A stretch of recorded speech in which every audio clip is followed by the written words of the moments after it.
Hello សួស្តីអ្នកគ្រូអ្នកគ្រូអីស្អីហ្នឹងហត់អីហ្នឹងហ៎លុយអូហើយលុយទិញអីទិញអីអ្នកគ្រូទិញជីទឹកអូទិញជីទឹកមកឈុតទិញ10ឈុតហើយទិញនេះទិញជីធម្មតាឬទិញយកប្រម៉ូសិនទៅដើរលេង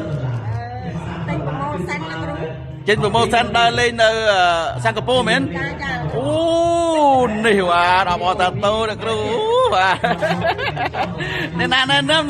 កគ្រូអូមកអ្នកគ្រូហួរអូជាសួរអ្នកគ្រូបាទ